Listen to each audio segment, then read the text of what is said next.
De 10h midi, Sud Radio Média, Valérie Expert, Gilles Gansman. Bonjour à toutes et à tous, bonjour Gilles. Bonjour Valérie, vous n'êtes pas au musée Grévin? Non, je ne suis pas au musée Grévin. Peut-être que notre invité y sera bientôt, c'est possible, puisque vous êtes le grand gagnant Thibaut de Koh-Lanta. Bonjour. Bonjour, on est ravis de vous m'accueillir. recevoir ce matin.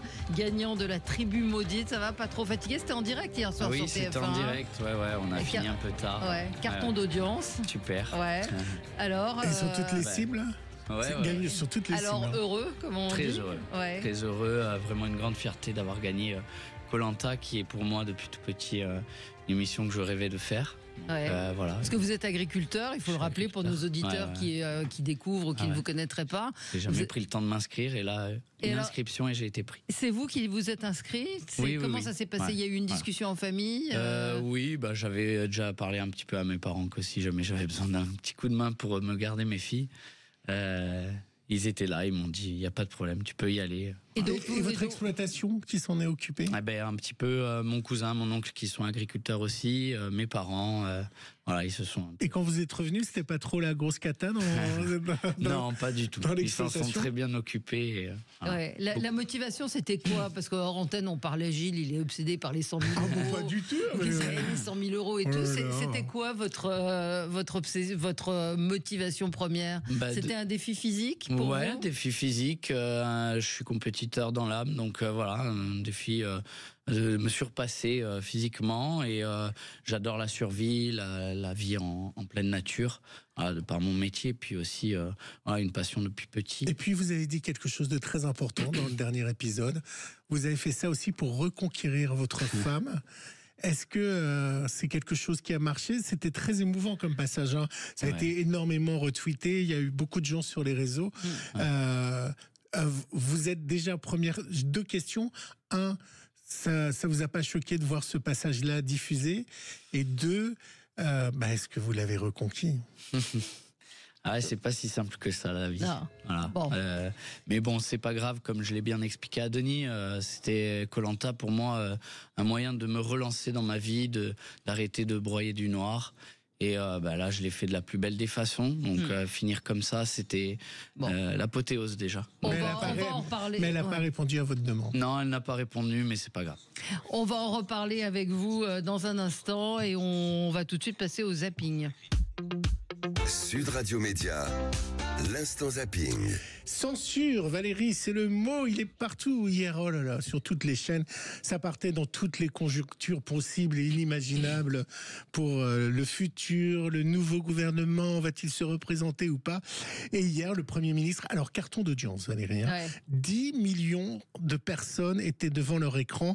La part de marché est de 48,3%. Ça veut dire qu'un Français sur 2 qui regardait la télévision a regardé le Premier ministre, qui a fait un peu son mea culpa. Peut-être ai-je fait des erreurs. Combien estimez-vous vos chances de survie politique à cette motion de censure? Monsieur Boulot, c'est pas une question de survie politique pour moi. Vous savez, je suis dans ce bureau depuis 3 mois, presque jour pour jour.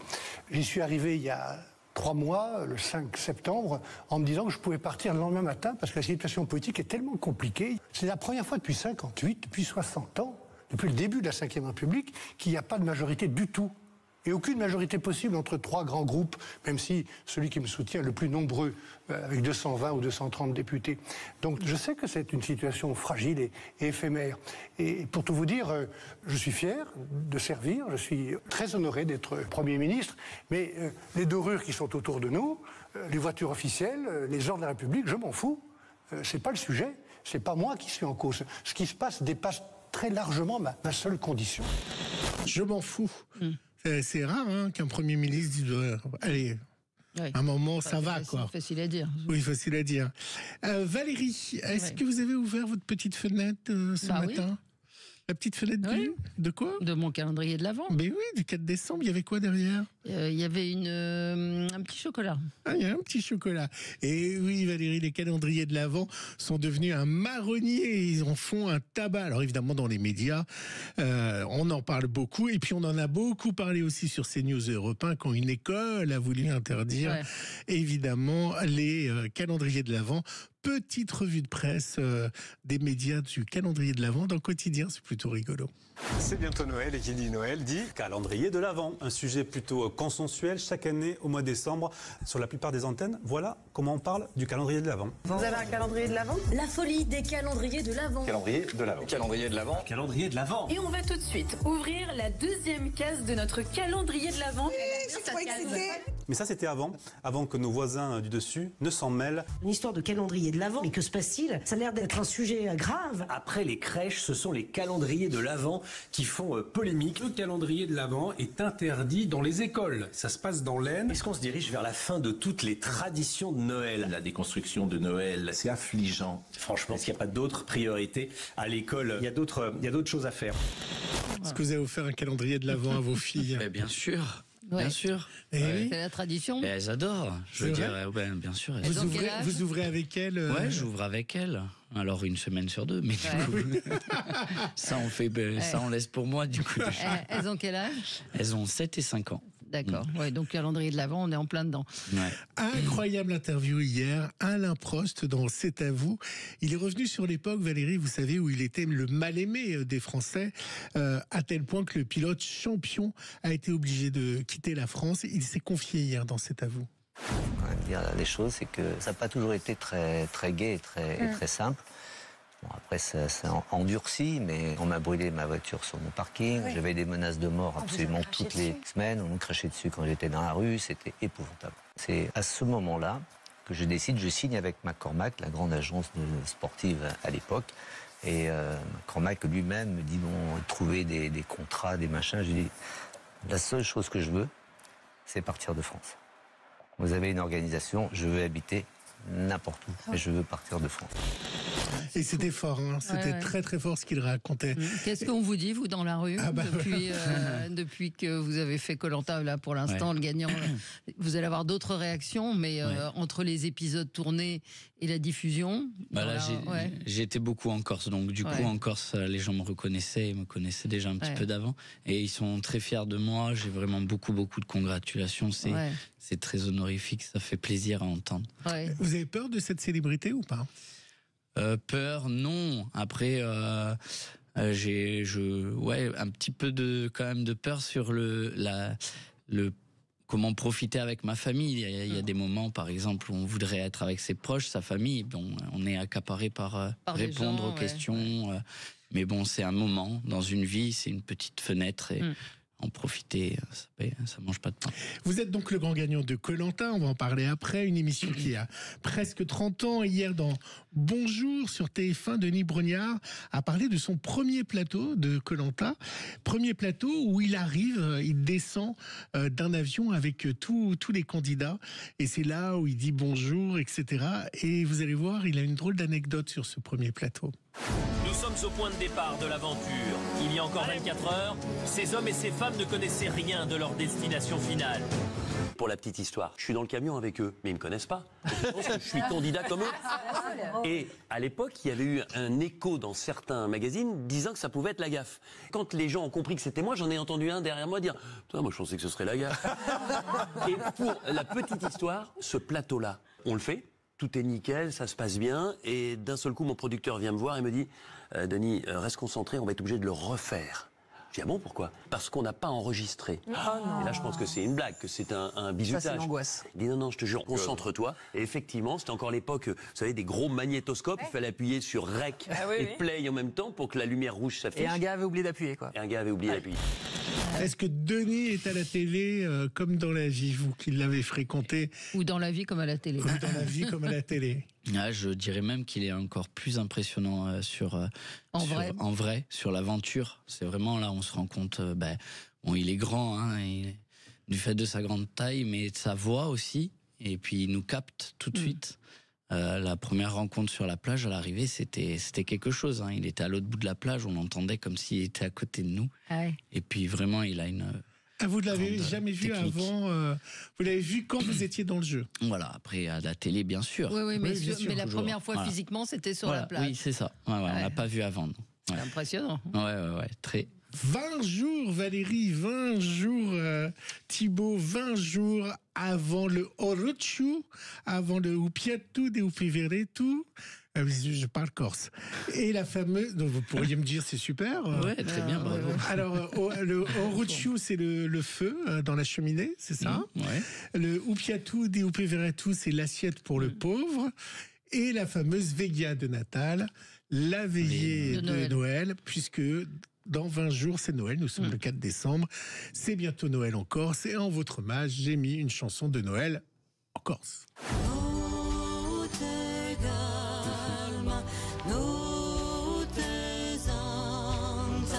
C'est un peu tôt pour les chants de Noël, mais c'est la seule fois qu'on aura un Corse. On est déjà en décembre. Ouais, c'est vrai. Vous chantez un peu en Corse? Non, alors je chante très mal. Après, les padiels, alors je suis corse en partie, mais les padiels, c'est quand même quelque chose qu'on fredonne tous quand on est souvent à des bars ou à des lieux de rassemblement. C'est des chants polyphoniques culturels qu'on chante. Allez, on se retrouve dans un instant avec Thibaut, donc le grand gagnant de Koh-Lanta, 36 ans, agriculteur. Vous avez gagné 100 000 € et vous avez surtout gagné. Même une chanson corse, vous arrivez à la critiquer. Vous êtes très forte. La veillée de Noël, c'est la veillée de Noël qui est c'est un peu tôt pour la veillée de Noël.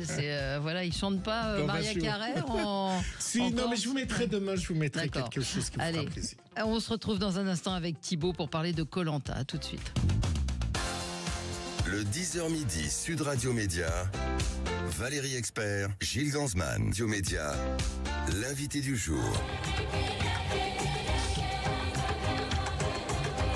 Voilà, vous reconnaissez évidemment cette musique Koh-Lanta, la tribu maudite. Thibaut est avec nous. Thibaut Bélanger, c'est votre nom de famille, qui n'est pas corse, mais vous êtes bel et bien corse, agriculteur. Vous avez remporté donc les 100 000 € de cette saison de Koh-Lanta. Première radio de Thibaut, hein. On le remercie. Ouais, et donc c'était hier soir en direct sur TF1, plus de 3 millions de téléspectateurs, 3 200 000 téléspectateurs vous ont suivi. Je voyais sur les réseaux des gens disent en fait il faudrait que ce soit seulement les épreuves sportives qui soient déterminantes. Vous en pensez quoi de ça? Alors chacun son avis sur la question. Moi, pour vous moi, pas depuis gagné. que je regarde exactement. Déjà concrètement, j'aurais pas gagné. J'ai gagné quelques épreuves. Une des plus importantes, l'orientation, donc ça, j'ai une grande fierté pour ça. Mais je considère que c'est une émission d'aventure, de survie aussi. Oui, certainement aussi d'épreuves.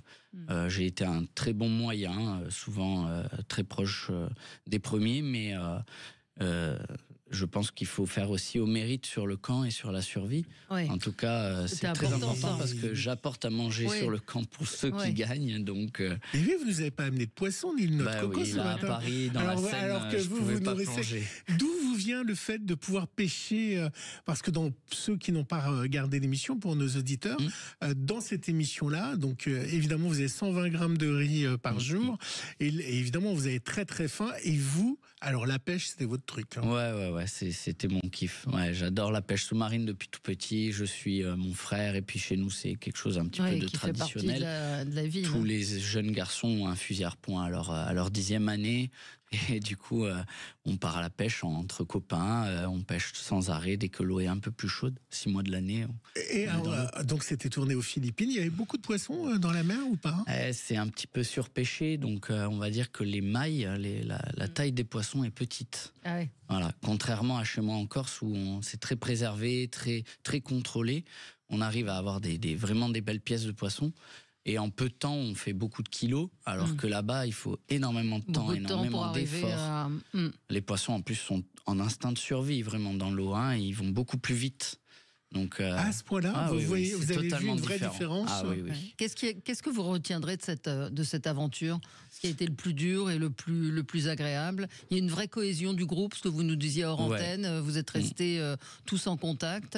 Oui, tout à fait. On a eu une belle promotion, j'ai l'impression, vraiment très humaine. On était issus de plein de milieux différents et on a réussi à très bien s'entendre, des religions différentes, des origines différentes.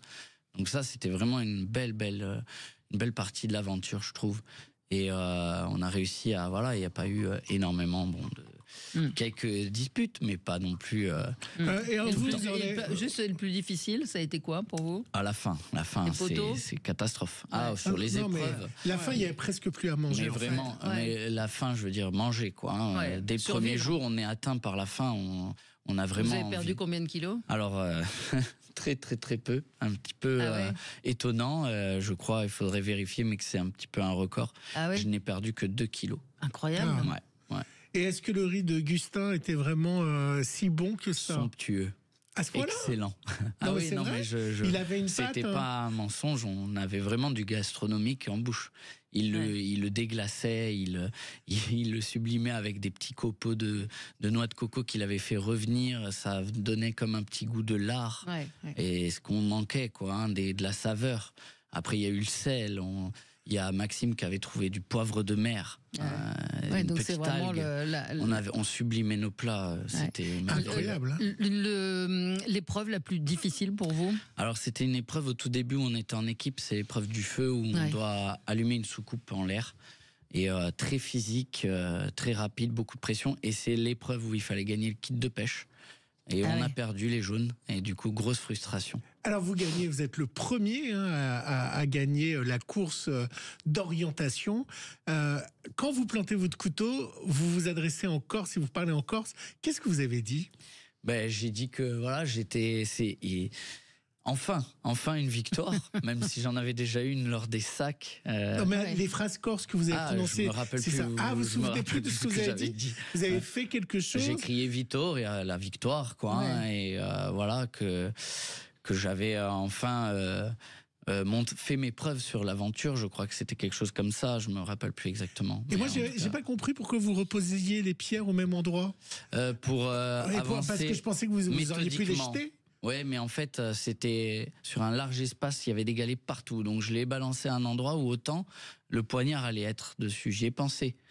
Il aurait fallu que je les jette à un endroit vraiment à part pour distinguer ce que mais je préférais les reposer. En fait, j'avançais en escargot, comme j'ai fait autour des balises, en escargot, en faisant des cercles de plus en plus larges, et je savais où j'étais passé et pas passé. Et alors, pourquoi vous n'avez pas trouvé une nouvelle compagne parmi les candidates? Et il y avait du potentiel, c'est vrai. Cette année, on avait de très belles femmes. Qui vous intéressaient particulièrement? Mais après, il y en avait des accompagnées, donc moi, je suis plein de valeurs, je ne touche pas. Mais est-ce que, nous parlions de notre ami suisse, est-ce qu'il est en couple avec une des candidates? Je peux pas m'exprimer là-dessus. Bon, ça veut dire oui, parce que sinon vous m'auriez dit non. Donc il est bien avec une. Écoutez, ils sont bien ensemble. Ce sont de très bons amis. D'accord. Voilà, donc on n'en saura pas plus. Les poteaux, c'est l'épreuve mythique. Ça a été dur. Très dur. Comment on tient? Sur les épreuves statiques, j'étais vraiment pas dans la spécialité, mais là sur les poteaux, je me suis mieux senti que sur l'étoile et le paresseux. Et on tient au mental, à la concentration. Je fixais un point en face de moi dans un rocher, il y avait un trou. Je fixais ce trou. Et je me disais que c'était la porte du bonheur et que il fallait que je tienne là-dessus. Dans le mental. Comment vous expliquez, pour ceux qui ont suivi l'émission, que Ilyes ait aussi été distrait et qui s'amusait sur le poteau? Les gens sur les réseaux n'ont pas compris pourquoi il était aussi s'amusait, enlevait un pied, remettait un pied. Enfin, c'était très surprenant quand même. Très surprenant. Je lui ai dit, c'est dommage parce que pour moi, il avait largement le potentiel, au moins de me battre à moi, d'être second. Et il a manqué de concentration. Et là, pour le coup, ce qu'il nous avait montré, c'est qu'il avait mûri pendant l'aventure. Et là, c'était sa petite fougue de jeunesse. C'était le plus jeune sur l'aventure. Et là, j'ai l'impression que c'est sa jeunesse qui a fait qu'il n'a pas concentré. Et Charlotte, elle est, j'imagine, un rock. Mais déçue d'avoir perdu. Déçue, oui, je pense un petit peu après la grande. C'est cette osmose qu'on a entre nous. Hier, on n'a pas voulu se lâcher, on se tenait la main. Et parce que pour nos auditeurs, en fait, il y a 3 personnes sur les poteaux, une qui tombe, une qui gagne, et là, elle doit choisir parmi les 2 qui sont tombés avec qui elle doit aller. Et avant la preuve des poteaux, vous en avez discuté entre vous. C'était hier sur TF1.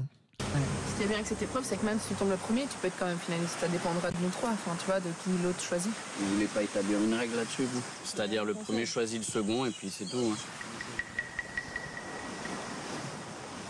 on me parle un petit peu du choix qui pourrait être fait. J'ai même lancé sinon on fait au mérite, c'est-à-dire que le premier choisit le deuxième. Et j'ai bien senti qu'il se choisirait certainement les deux. Il va falloir compter que sur moi. Ça va être très compliqué, je suis déçu. Hein. Thibaut a un peu dit, on devrait tous se dire de prendre le deuxième. Et là, moi, j'ai même pas réagi. J'ai dit non, là maintenant, c'est un peu chacun pour soi. Pour moi, personnellement, le choix est très difficile parce que Ilyes et Thibaut sont deux personnes qui sont appréciées de tout le monde sur le camp. C'est voir surtout l'aventure, beaucoup de mérite, belles affinités. Il faut se dire aussi qu'il faut gagner, c'est compliqué. Vous n'êtes pas un stratège ? Non, pas du tout. J'ai appris à l'être sur l'aventure, mais de base, moi, je suis pas quelqu'un qui met des plans en place pour de la stratégie quelconque. Ouais. Vous êtes beaucoup entraîné avant ou pas ? Entraîné, alors je suis joueur de rugby. En division moyenne, on va dire, et du coup, j'étais quand même, quand je suis parti à l'époque, j'étais très, très prêt physiquement. Voilà. Allez, la question bateau, obligatoire. Qu'est-ce que vous allez faire des 100 000 €? On se connaît bien avec Valérie, on se connaît par cœur. Qu'est-ce que vous allez faire des 100 000 €? Eh ben, pour commencer, un beau voyage en famille. Voilà, parce que ça fait quelques temps que je suis pas trop parti. Vous voulez aller où, vous savez ou pas? On envisage d'aller à Koh Lanta en Thaïlande. Ah, mais non, c'est génial. Ouais, c'est la petite symbolique. Ah, c'est génial, je trouve. Ah, c'est sympa. Avec mon frère, ma sœur et ma mère et nos 4 petites plus, toute notre marmaille, quoi. Ouais. Voilà. Et avec les 5 000 qui restent? Oui. Non, investir dans la pierre. J'ai à cœur de mon village, mon endroit où je vis. J'ai envie de laisser quelque chose derrière moi. C'est même de l'héritage pour mes filles. Pour vos filles, ouais. C'est la chose la plus importante. Voilà, c'est ça. C'est juste incroyable.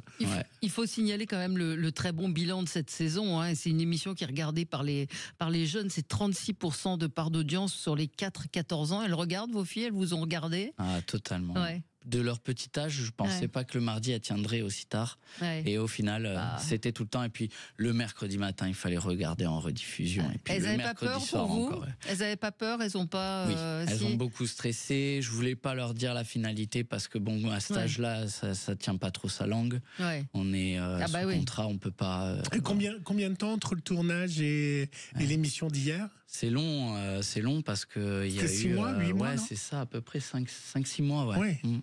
Ouais. Donc pendant 5-6 mois, vous avez dû tenir votre langue. Tenir ma langue, ouais. Et est-ce que vous, dans votre tête, vous pensiez que vous étiez le gagnant? Est-ce que dans les calculs que vous avez fait en disant un machin a dû voter ça, machin a dû voter ça, ou en parlant sur WhatsApp, vous avez dit c'est bon, c'est dans la poche? Quelques aventuriers m'avaient dit j'ai voté pour toi. Je ne veux pas vous cacher. Hein, ils m'avaient dit mais bon, pas tous. Donc on n'est jamais certain à 100%. Puis on a toujours des petits doutes. On ne sait jamais. Non, vraiment beaucoup de stress. Mais quoi qu'il arrive, j'avais gagné mon Koh Lanta en arrivant sur les poteaux. C'était déjà. Et vous ferez un petit cadeau à Charlotte, non? Oui, un je petit pense sac, que pour son association. Parce qu'elle défend vraiment des belles valeurs, des belles causes. Et voilà, je pense qu'il faut l'aider. Vous ferez un don à l'association de Charlotte? Oui, bien sûr. C'est génial. Un petit geste parce qu'il faut la soutenir. Il y a peu de gens qui s'impliquent là-dedans, dans les enfants qui ont du mal dans la vie. Donc il faut la soutenir. Et d'ailleurs, j'en appelle tout le monde à essayer. Nous, on mettra sur le site web de Sud Radio, on mettra l'adresse de son association. Absolument. Bien sûr. J'ai pas le nom. Mais... Et vous allez rester un petit peu à Paris? Oui, je reste. On se passe une petite semaine de vacances de Noël, alors qu'on n'est pas en vacances avec mes petites filles. Vous les emmenez voir les vitrines. Voilà, on va faire le tour de Paris. Il y a tellement de belles choses à voir qu'on va en profiter. Merci d'avoir présenté Valérie. Oui, c'est une des belles choses de Paris. non, pas une chose. Un monument. Je peux plus. Voilà, un monument. Un monument historique. Merci d'avoir été avec nous, Thibaut, et bravo, félicitations pour votre exploit. Et on était ravis de vous avoir ce matin. Merci et tout de suite. Vous voulez pas qu'on fasse Koh Lanta tous les deux? Non, pas du tout. Pas du tout. Je peux bien faire un cauchemar en cuisine, un peu comme ça, mais voilà. Dans un instant, on va parler d'un magazine formidable qui vient tout juste de paraître et qui parle du handicap, qui parle des gens qui sont un peu différents. Le 10, tous les 10 dyslexiques, dyspraxie. Et on se retrouve dans un tout petit instant. À tout de suite. Le 10h midi Sud Radio Média, Valérie Expert, Gilles Gansman. Sud Radio. Le supplément média. Le supplément média aujourd'hui avec une femme formidable, Céline Lys. On dit Ly ou Lys ? Lys Raoult. Vous êtes rédactrice en chef de ce nouveau magazine, Zèbre et compagnie. C'est un trimestriel original, le magazine de la neurodiversité. Ne partez pas. La neurodiversité, ça s'adresse à tout le monde. Ça concerne tous les dyslexies, la dyslexie, le spectre de l'autisme. Ce sont en fait toutes ces troubles, comment on peut dire, mentaux. Alors non, en fait, c'est de la neuroatypie, c'est-à-dire que c'est pas pour moi, enfin c'est pas que pour moi, ce n'est pas du trouble mental, c'est de la neurodiversité, de la neuroatypie. Donc dans les neuroatypiques, on met tout le peuple, je dis le peuple parce qu'ils sont nombreux, c'est 8% de la population, des dyslexiques, dyspraxiques, dysorthographiques, dyscalculiques, enfin il y en a pour tout le monde. Les TDAH, les personnes avec un trouble déficit de l'attention avec hyperactivité, les personnes avec un trouble du spectre de l'autisme, mais la neurodiversité, c'est plus que les troubles, c'est beaucoup plus large. Il y a aussi toutes les personnes qui sont HPI, à haut potentiel intellectuel, qui sont neurodivers. En fait, c'est tous les gens qui ne sont pas dans la norme. Et la norme, enfin on le sait, c'est une construction sociale, c'est quelque chose qui ne descend pas du ciel. Et donc d'où est partie l'idée de... Alors, je rappelle, quand je dis que vous êtes une femme formidable, vous êtes une femme formidable. Ouais. Vous avez lancé le magazine Rose, qui est un magazine destiné à l'information autour des cancers du sein au départ. Tous les cancers, des femmes et maintenant, de cancer, mais au départ, c'était le cancer du sein, non? Non, en fait, on est tout de suite parti sur tous les cancers. Tous les cancers. Vous avez aussi participé à faire voter cette loi pour le droit à l'oubli en matière d'assurance pour les malades du cancer, parce qu'il faut rappeler qu'il n'y a pas très longtemps, quand on avait un cancer, il fallait le déclarer à l'assurance, il fallait le déclarer pendant 20 ans. Après la fin des traitements. Absolument. Et du coup, vous obteniez aucun prêt parce que, crédit, évidemment, les assureurs avaient peur. En fait, l'idée, c'était d'enlever l'idée de cancer égale mort et qu'on peut avoir une rémission aussi du cancer. Et c'est ça qui a été très compliqué à faire changer dans les mentalités. Oui, alors c'est-à-dire que plus que rémission, c'est guérison. C'est-à-dire que quand on a commencé Rose Magazine, moi, ces histoires d'assurance étaient très, très éloignées de moi. Et un jour, c'est une lectrice qui nous a envoyé un message en nous disant, je me souviens très bien, je le vois que c'était comme hier, en disant je suis infirmière, j'ai eu un cancer il y a 18 ans, qui a été guéri il y a 18 ans, sans récidive, cancer non métastatique, voilà, je suis guérie. Et je dois faire un emprunt pour me racheter une voiture parce qu'elle était en province, elle avait besoin d'une voiture. Et l'assurance me demande plus 150% parce que j'ai eu un cancer à 18 ans. Et là, je suis tombée des nues. On sait avec toute l'équipe et avec Isabelle Huette, qui est la directrice aujourd'hui de Rose, penchée sur la question. On a mis 8 ans à faire voter cette loi. Mais jadis, en fait, quand vous aviez un cancer, pendant 20 ans, vous étiez obligé de dire j'ai eu un cancer il y a 20 ans, comme si en fait, vous étiez malade à vie. Et cette loi, aujourd'hui, elle fait que les malades de cancer doivent déclarer leur cancer jusqu'à 5 ans après la fin de leur traitement. Mais au bout de 5 ans, on efface l'ardoise. C'est le droit à l'oubli. On efface l'ardoise. Revenons donc à Zèbre et compagnie. Et il y a une auditrice qui me dit, très bonne idée, on devrait le mettre dans chaque salle des professeurs. Ah, j'adorerais. Et effectivement... Alors, ce qui est bien dans ce magazine, c'est que c'est très positif. À la fois, il y a du conseil sur le harcèlement à l'école, c'est-à-dire comment protéger les enfants atypiques. Il y a des enquêtes. Et puis, il y a cette interview de Glenn Viel, donc chef 3 étoiles, qui était dyslexique et qui en a fait une force. Oui, ce qui est fabuleux, c'est que, en fait, toutes ces neuroatypiques, ce sont les champions du camouflage. C'est-à-dire que toute leur vie scolaire, ils ont entendu dire qu'ils n'étaient pas bons, qu'ils n'étaient pas à la hauteur, qu'ils n'étaient pas comme les autres, que c'était plus compliqué, etc. Et donc, souvent de ces faiblesses, parce que c'est difficile d'être dyslexique, on ne lit pas comme les autres, c'est un vrai effort, ils ont fait une qualité. Et en fait, ce que je veux dire à travers ce magazine, on parle beaucoup de résilience, c'est le mot à la mode, mais la réalité, c'est que tous ces enfants qui sont difficultés, ça fait aussi des adultes formidables parce que ils ont des capacités d'adaptation qu'ont pas les gens qui ont pas rencontré. Comment vous expliquez il y a 5-6 ans, vous étiez dans la presse, Valérie et moi aussi, on n'entendait pas, enfin Valérie si, parce que c'était un sujet qui lui tient à cœur, mais moi personnellement, j'entendais pas parler d'HPI ou de TDAH ou de mots comme ça, c'était quelque chose, on a l'impression que ça n'intéressait ni la presse ni les médias. Ou c'est nouveau, où il y a eu des découvertes peut-être de fait sur le sujet. Oui, en fait, il n'y a pas plus, on dit souvent, on a l'impression qu'on en parle beaucoup aujourd'hui. Objectivement, il n'y a pas plus de TDAH, il n'y a pas plus de dys qu'hier, sauf qu'aujourd'hui, ils sont diagnostiqués. Oui, c'est ça, on met des mots sur... Jadis, vous étiez... Enfin, nous on a tous plus de 50 ans. Moi, j'ai des souvenirs de classe où c'était toi, t'es mauvais, toi, tu sais pas lire. Et à l'époque, on se posait pas la question pour ce gamin qui est travailleur et qui est pas idiot, il n'arrive pas à lire. T'es probablement dyslexique. C'est-à-dire qu'aujourd'hui, on met des mots sur les difficultés scolaires qu'ont nos enfants. Et d'ailleurs, ce qui est très intéressant, c'est qu'il y a beaucoup d'adultes aujourd'hui qui sont diagnostiqués a posteriori à 40-50 ans parce que leurs enfants sont diagnostiqués et qui voient dans la carte d'identité de leurs enfants les mêmes problématiques qu'ils ont rencontrées eux quand ils étaient jeunes. Ils comprennent tout ce qui s'est passé dans leur enfance. Voilà, et tout redevient comme un pulse qui se remet à l'endroit. Alors une des critiques parfois qui est faite par certains psychiatres, psychologues, c'est que c'est une excuse facile ou un argument pour des parents disant mais mon enfant est HPI ou mon enfant est TDAH. Donc il faut bien expliquer, c'est assez bien expliqué dans le cœur d'un des articles qui a le rapport avec le QI. Enfin il y a quand même des méthodes pour diagnostiquer. On diagnostique pas soi-même que son enfant est... D'ailleurs dans le prochain magazine on fait un sujet sur attention à l'autodiagnostic TikTok, vous voyez. Les diagnostics, ils sont faits en général par des équipes pluridisciplinaires, déjà pour commencer, par des médecins, par des spécialistes. Et après, cette espèce de mode qui dit, oui, effectivement, tous ces diagnostics, c'est la mode. Non, je vous assure que quand vous êtes... Enfin, il faut se mettre à la place d'un enfant qui dépense 40% d'énergie en plus que notre gamin pour arriver au même résultat. Enfin, on demande à nos enfants de faire des efforts formidables, incroyables. Ce sont des petits héros pour y arriver. Et alors, moi, j'ai évidemment entendu ça. Moi, j'ai lancé ce magazine parce que mon fils a un TDAH XXL, une dyslexie en plus. Et on a commencé à me dire, oui, mais enfin, ton fils, c'est la maladie du 16e, le TDAH. Alors, ce qui est incroyable, c'est qu'il a déménagé à Bordeaux, il a gardé son TDAH. Aujourd'hui, il vit à Périgueux, il a toujours son TDAH. Donc, mon fils, il a un TDAH voyageur. Voyez.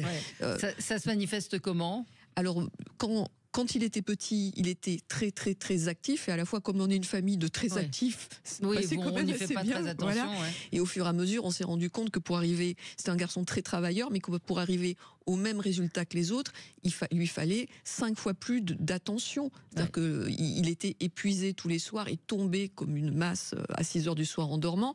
Et ça, je me suis dit, c'est pas normal que ce gamin dépense autant d'énergie pour arriver à faire quelque chose que les autres font avec 10 fois moins d'énergie. Aujourd'hui, lancer un journal et se lancer dans la presse est aussi une aventure compliquée. Est-ce que ce que vous traitez dans le journal, ça fait peur aux annonceurs ou pas, ou ça a été compliqué d'avoir des annonceurs ? Alors, paradoxalement, on n'en a pas beaucoup, mais paradoxalement, non.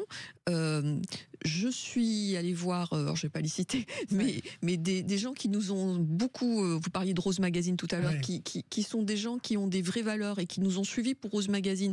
Rose Magazine a beaucoup de publicité, bon c'est un semestriel, hein, c'est beaucoup plus gros comme magazine, et à la fois on s'est rendu compte pour les annonceurs que au moment du Covid où les annonceurs quittaient le bateau de tous les magazines, nous on n'a pas eu un annonceur qui nous a quittés. Et parce qu'ils venaient pas pour vendre. Ils venaient pour la cause. Voilà, ils venaient pas pour vendre un rouge à lèvres ou un téléphone portable, c'était pas le point. Ils venaient pour la cause. Et donc, c'est un vrai magazine, j'ai envie de dire très lumineux, parce qu'il y a des pages conso extrêmement pratiques avec des infos.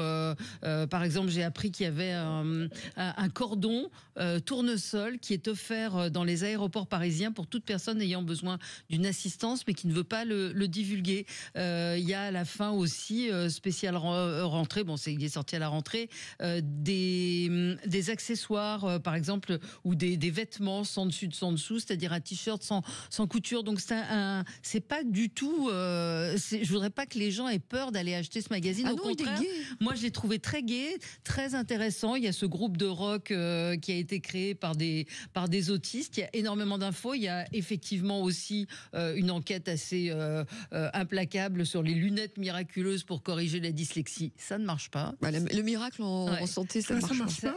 Le miracle, ça marche pas. Le miraculeux, la fameuse lampe, il y a une lampe. lampe aussi. En tout cas, il n'y a pas d'études cliniques qui avèrent que ça fonctionne.